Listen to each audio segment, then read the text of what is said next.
Magandang gabi mga kapatid. Pasensya na wala tayong intro kasi hindi pa tayo marunong gumawa ng intro. Pero tututuan natin yan. Magko-comment lang tayo kapatid dahil sa viral na video nung Sampagi Tagil. Ayan. At involved yung security guard. Kapatid, alam nyo, mahirap talagang trabaho ng security guard. Yung sinasabi nila na patulog-tulog, paupo-upo, ay hindi. Mahirap talaga. Kasi kung inatang o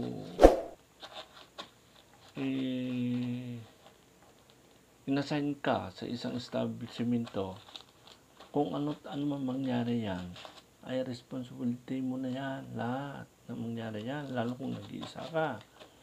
Yan, mahirap yan. Tapos mag-ano ka sa logbook, assume post duties, ano responsibilities nilalagay mo doon. Nakaw, magdasal-dasal ka na. Sana walang mangyari kasi kung may nangyari sa iyo lahat yan, mga kapatid.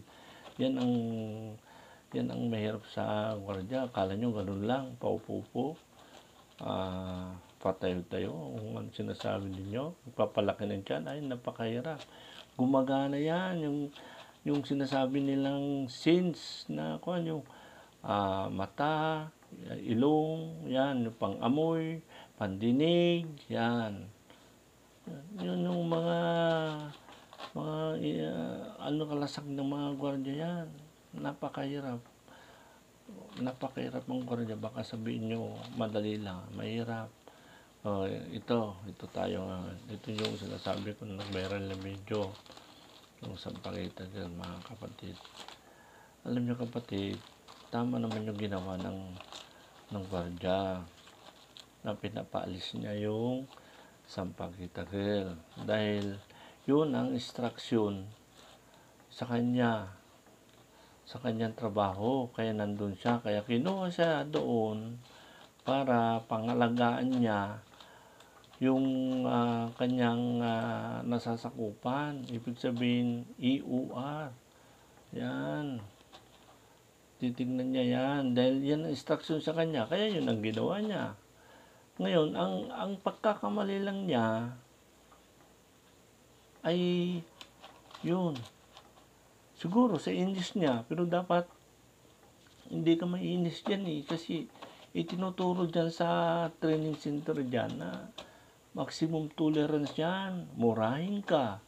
Durduruin ka. Kahit ano sasabihin sa'yo, okay lang yun. Huwag ka lang sasaktan. Kasi yan ang trabaho mo. Yan ang puhunan mo. Pasensya. Yan.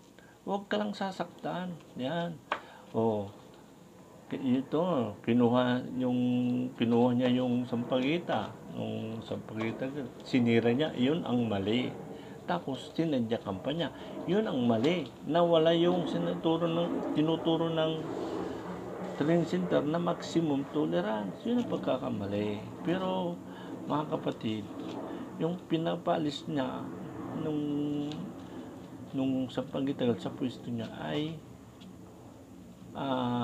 bahagi ng kanyang trabaho na inatang sa kanya kasi may instruction sa kanya na sinusunod niya galing sa management. Mga kapatid, huwag nyo naman masyadong usgan yung gwardiya, kawawa naman. Yung Sampagi Tagil nagtitinda ng sampagita para kumita ng pera para sa kanyang pagkaaral. Ganon din yung gwardiya.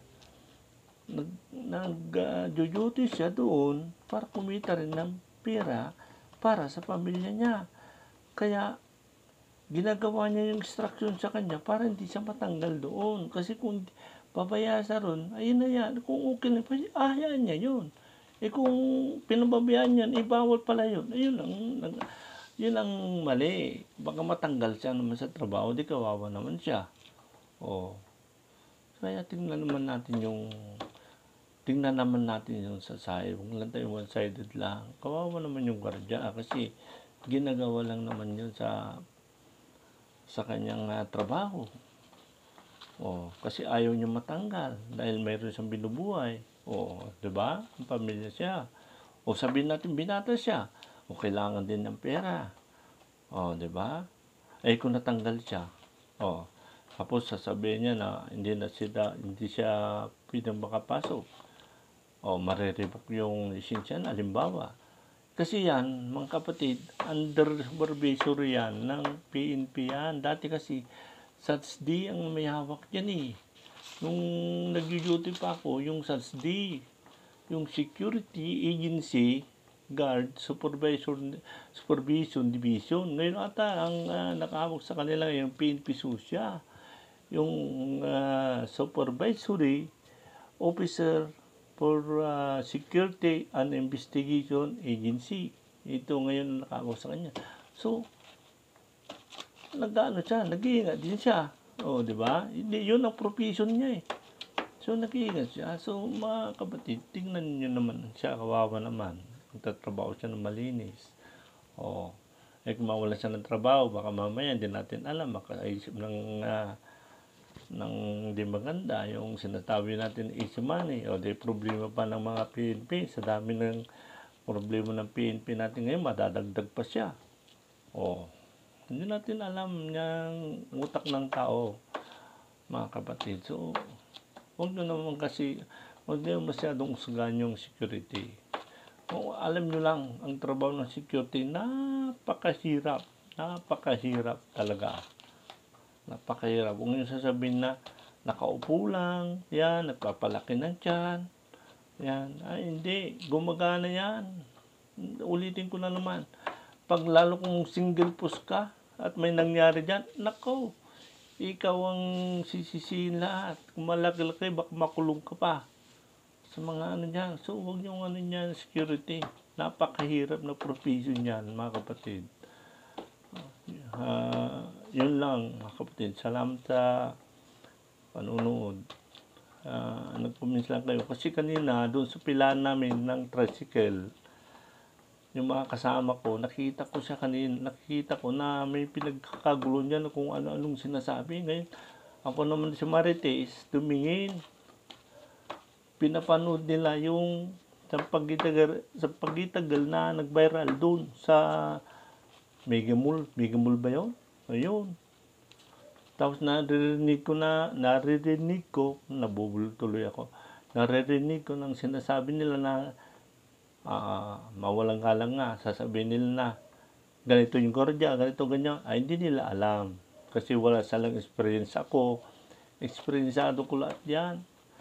Nako, napakahirap. Galing ako dyan. Napakatagal na panahon ako dyan. Nagtrabaho bilang security guard. Napakahirap. Maniwala kayo sa akin. Yan. Yung mga kapwa kong security guard dati, alam nila yan. Alam nila kung gaano kahirap yan. Salamat kapatid. Nag-comment lang ako kasi curious lang kasi kanina. Nagtatawanan sila. Tapos kung ano-anong sinasabi sa gwardiya. Kawawa naman si ganito, ganyan. Hindi nila alam yung gwardiya, kawawa din yan. Kung natanggal sa trabaho, yun na nga mahirap. Sige, bye-bye. Salamat.